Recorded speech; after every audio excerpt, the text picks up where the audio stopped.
This is about a 30-minute webinar. It's about team building strategies that can improve collaboration skills with your students. I'm Dr. Shelly Heron. I work for Kent State University at Stark in the middle childhood program. So I do teach education classes, but in addition, I teach math courses. I taught high school for a decade as well. So in any age group, whether I'm working with middle school students or high school or college level students, there are always improvements that can be made to group tasks and collaboration tasks. And it's not always just about content, right? So I think skills can be more than just a completed answer. I think this webinar is more about the process of what it means to work with others and do it productively. So the two activities that I'm going to describe, they are mathematics, there are mathematical terminologies in them, but they will work cross-content because it's not so much about getting the answer, it's really about the process and of what's happening when you're completing those tasks. And so when I describe them, I'll give you hints for how you might change for other content, but also differing age groups.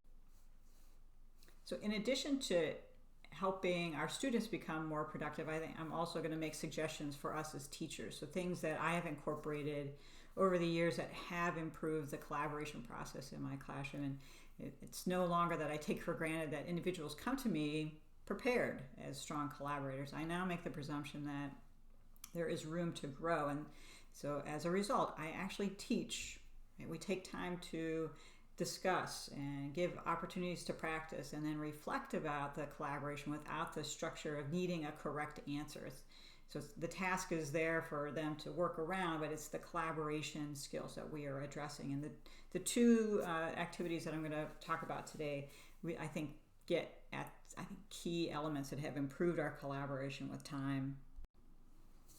So when I'm thinking about groups, I'm going with what research is now telling us is a much more appropriate way of grouping our students, and that is using flexible groups. So I am considering, some tasks require only 2 students and therefore they're partners, and some tasks require 4, and sometimes those groups have students that all have general understandings and sometimes they have mixtures, and there's reasons why I'm choosing that because it matches the goal of the task and not so much just always I put same level students in a group or always mixed levels. I think this idea of being flexible and looking at the task and thinking about the goal is really important to me. So I'm going to set a tone for successful collaborations by making sure that my students are clear about my expectations and that if I'll model the activity so there's a sense of what to expect.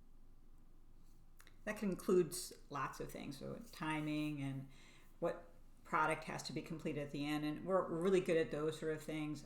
But in addition to that, I think a more nuanced version of collaboration is thinking about roles that have more meaning. I think when I first started teaching, we had roles that included things like getting materials. And once the materials are brought to the desk, that person who has that role is now no longer required really mentally to do much, right? They're not part of the group, they've done their task. And I want us to think about roles that have more meaning. And they might include things like, I'm the person that's going to be ready to ask a question, or I'm going to be the person that's going to look at our collaboration and what kind of skills did we learn in this particular collaboration. I might be the person who's the summarizer. I might be the person, right, that clarifies or looks at vocabulary and then always is checking in about those elements. I think we can change roles to be much more substantive and to help students take on those responsibilities in a new way. The task itself, so number 3 over here, the task itself, I'd like it to be a level that requires like a productive struggle, like that it's not too difficult that they sit still, but it's also possible. So it's choosing appropriate tasks that get at what you're trying to teach. And so choosing tasks, big part. Reflecting about the task at the end, and of course that's the content area, but also I'm going to really encourage us at the end. How did it go as a group? What are things that worked well with your group? So how did your team work well? What are things that you learned in that process that next time you're going to take forward? So instead of always thinking it's just about getting the answer and then we're finished, we're thinking more, how can I help my team be more successful and better working with each other? And that is, that's where we're heading. I want it to be just as much about product. I want, course, we're interested in students doing things well, but we're also wanting students to understand that process is really valuable. So let's take a look at some of the skills that these activities are going to help improve. And I chose 3. I think these 3 tend to be, I think students believe that they're already good at being a good listener, or that they're already an active listener, or they're good at communicating. And especially with adults that I work with, they do this all day long. They listen and they talk to each other, and then they believe that they're already good at it. But there are elements in a collaborative setting in which there's problem solving and there's thought process and ongoing brainstorming, and it isn't always the same as just chatting with your friends. It's a different kind of listening and a different kind of communication. And just as important at the end is that reflection with the group. Like, how do we continue the improvement of our team? Like, how do we build stronger collaborations? Like, we can control that. The very first task I tend to bring out, in fact, most of the time it's the first day of class, is something called a partner draw. And I borrowed this task from one of my instructors, Dr. Trish Kuntz. And at the time, I was seeing it as content driven, and I was really focused on the content part of it. But as I practiced it and used it in one particular class, it became really clear to me that it was maybe more evident what it did in terms of how do I listen to my partner, how do I pay attention to what's happening in this particular task.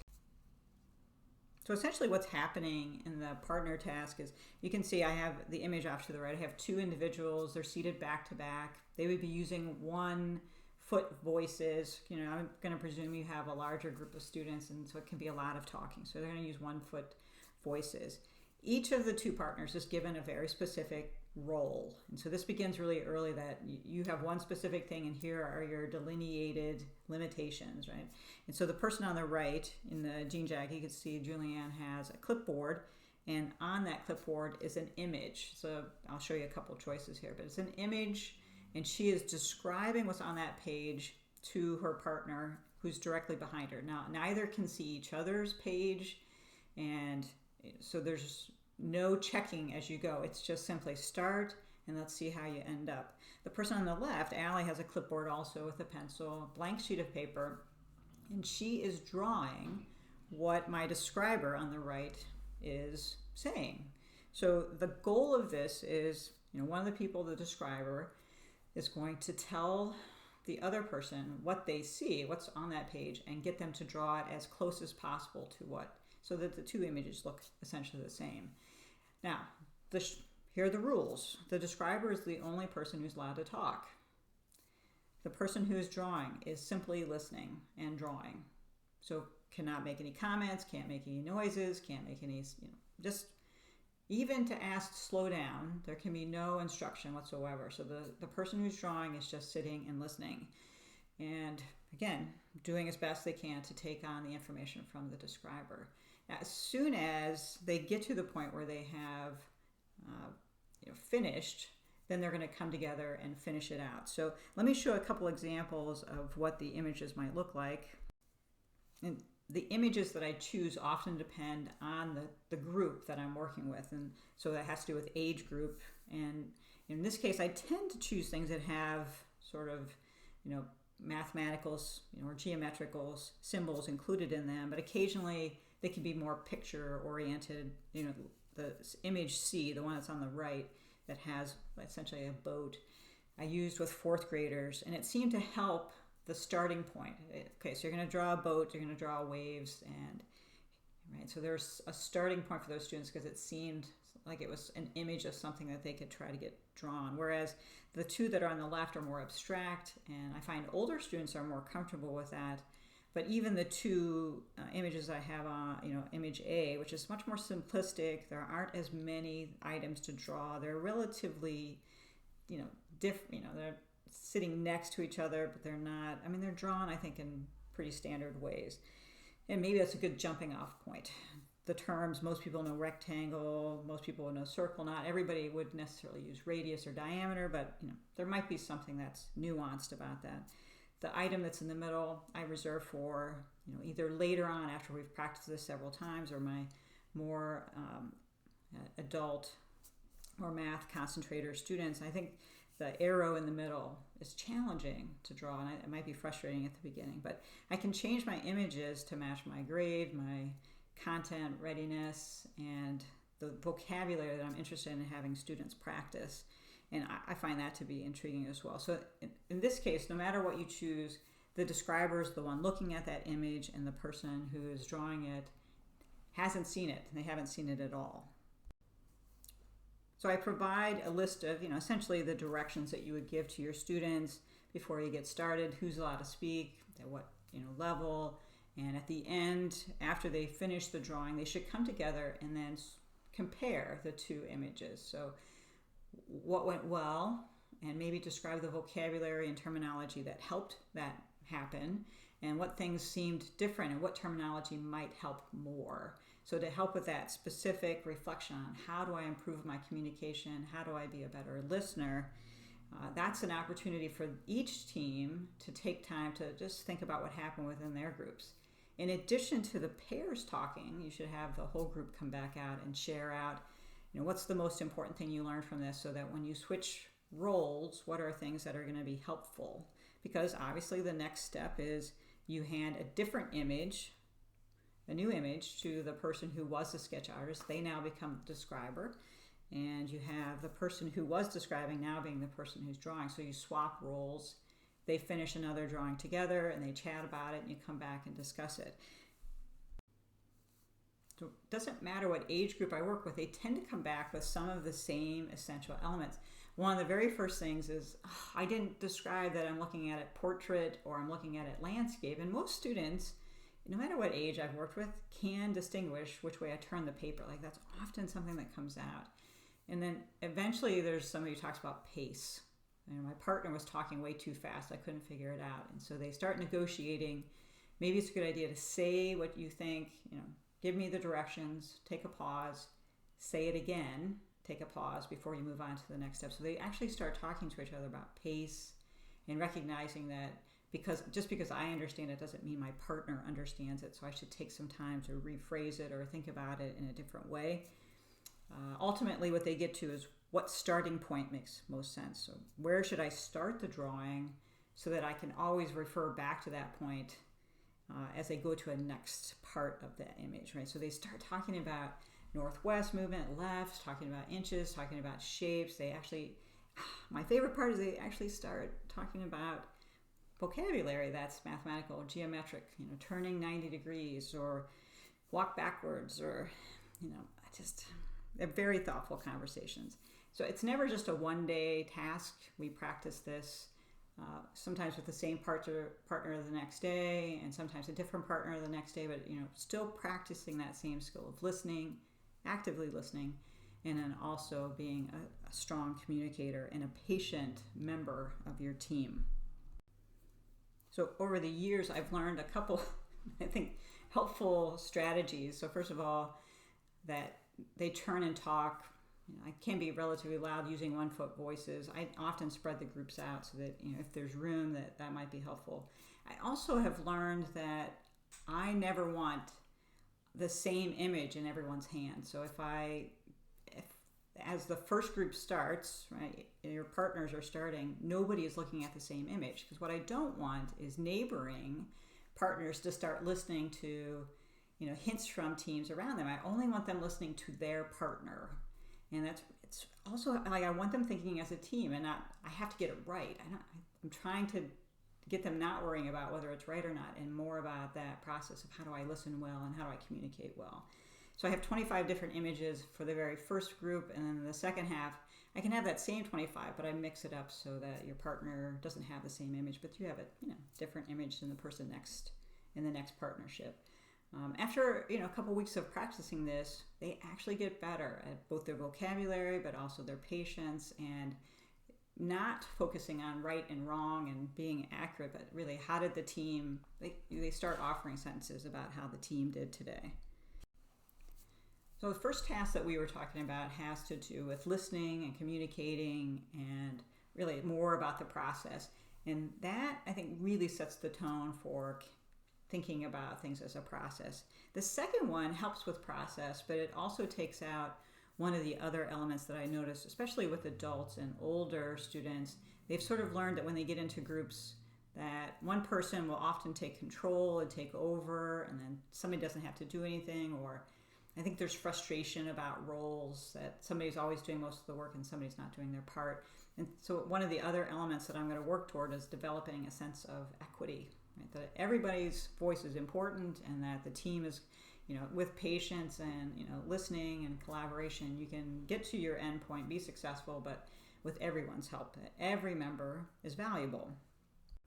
One of my favorite set of tasks that helps me manage this particular skill is they're called Build It tasks. And I think between the two books that I've listed there are about 8 different Build It tasks. And there are other tasks within these books that are also collaboration. They don't require necessarily the manipulation of blocks. So if they're not using blocks, some use sticks or they use images. And so there's manipulation. Some of them really do get at the manipulation and moving around of things. And I think that's really helpful when I'm building this particular skill. So I'm going to show you a couple of the images that, or some of the tasks that I'm going to talk about. But on the right, you can see the image. I have 4 people actually participating. And so you'll need the following items. And so when I show you like the 2 pages here, or the 2 sheets of paper, this is Build It 1 is on the left, Build It 2 is on the right. And Build It number 1, when you put your students in a group, you can see there are 6 cards, but only 4 cards are necessary to complete what essentially you're going to build a tower, is what I call them. It's a set of 6 blocks that fit together that meet the rules that are outlined in Build It 1. So you'll see like the top left says there's 6 blocks in all. One of the blocks is yellow. Now it doesn't talk about the positioning of that yellow block, but it does tell you there's at least 1 yellow. And then the one on the top right says the green block shares 1 face with each of the other 5 faces or other blocks. And so, right, in this sense, like those top 4 cards are necessary to complete the tower. And you can tell that, there's a circle up here, right? It's clear, and those clear ones, the 4 top ones, those are absolutely necessary. And I think the block that's colored in, or that circle that's colored in, just indicates that if you need to differentiate or incorporate extra hints for a group, you have 2 extra cards you could actually drop in. It would help the team be successful. So it's a little bit of differentiation that the books do. So in any case, the way I print these is Build It 1 would be printed, say, on blue paper, and then Build It 2 would be printed on yellow paper, and then I cut them up. And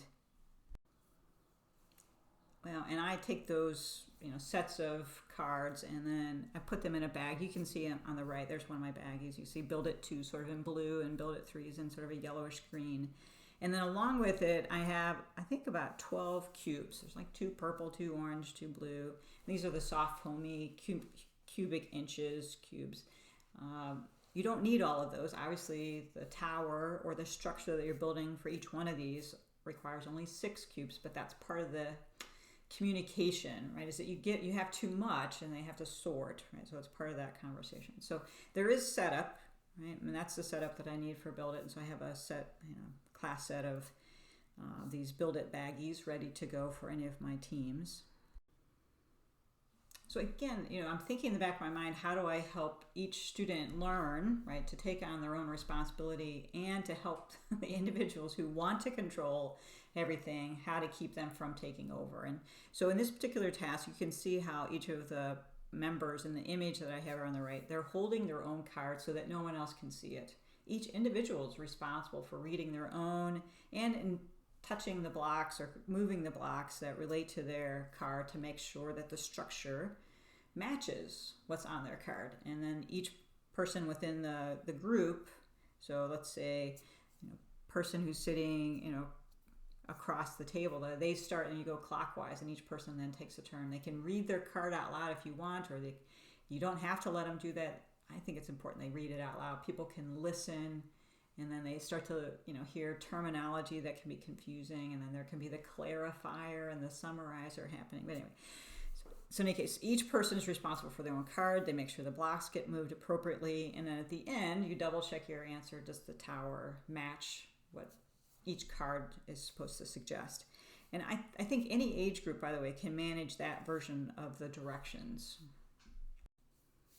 So because they're holding on to their own card, there is a sense of responsibility and ownership and making sure that things stay true.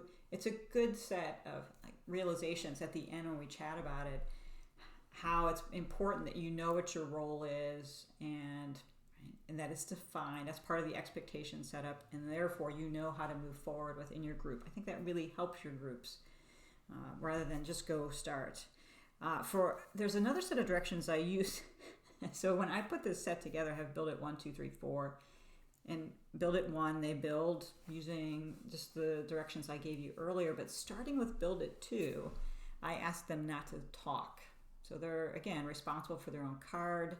No one else can see that card. They're the only ones interacting with the blocks to make sure that statement is true. And then the group as a whole has to generate the structure together. And it does take some time, right? It doesn't happen really quickly. It takes some effort to get to the point where they have built the structure. And sometimes it's frustrating. But when I bring them back and we talk about it as a task, what did they learn from it? And ultimately, it's Build It 2 where they're talking, they're not talking, in which you get really good conversation. How long did it take before you really wanted to give up? And is the reason why you want to go back to talking because you're worried about getting it right? Or are you staying in the moment and enjoying the process of, what's this going to look like? Are you, just curious rather than worrying about am I getting to the place that you're telling me I'm supposed to get to? That I want that to come out of, I want that to be part of the conversation so that we stop focusing on, well, it might be the right answer, but how does your team know? I want you to talk about why that answer is correct. And then I also want you to feel comfortable in the process of that yeah, there's going to be struggle, but you can manage it. And how does your team help you manage that? So one of the more important elements of this webinar is to, 2 activities are great. You're really going to enjoy those. I think your students will find that they start seeing themselves as teams rather than finishers of a task to get a grade. But at the same time, part of that process is giving time in class to the ending discussion of what did they take from it? How did their group improve from that experience? What kind of things might other groups take from what they heard other people say? So, well, that seems like something we should try the next time because that probably would change the conversation. So it's helping each other through that process rather than presuming that they come to that ready-made. I hope that you try these, at least maybe one or, try one of them and see how it turns out. And you get the same sort of excitement when your students start saying things like, I realized I had to adjust my pace. There's a self-recognition that they have control over their conversation patterns or their listening patterns that can help, improve a setting. And once those conversations start happening, then the content, in my case, the mathematics, once the conversation gets better, then the mathematics tends to improve as well.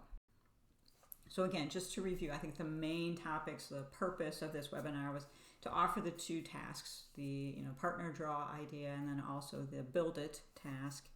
But let's review things that we have to do as teachers, but also to help our students be ready. Let's make sure our tasks are appropriate, that there's a reason why I put them in teams, that their teams actually do need to work together, and that there are clearly defined sub-roles or tasks that individuals can take on. It's not just going to be one person who can complete it, right? Everybody works on it together. That whatever the task is, the purpose, the expectations are clear, that we generate those, we have good conversations back and forth and feedback with our students before they begin, and that there is no presumption out there that they already have these skills, that we do need to take it upon ourselves to teach and let them practice, and then in addition reflect on those collaboration processes. Well, I hope that you got something productive out of the webinar. If you have any questions, I'm at the Start campus, always happy to answer some questions for you or offer some other suggestions. The background, I professionally borrowed from Slides Mania. I found it would be very helpful this year. Creative little images in the back. And again, the books, they're absolutely worth your time and effort. They tend to be for grades 6 and up, but I think you could adjust some of the activities in the Build It, or similar to the Build It, you can adjust those for different grade levels. All right, be well. I hope you are well. Take it easy.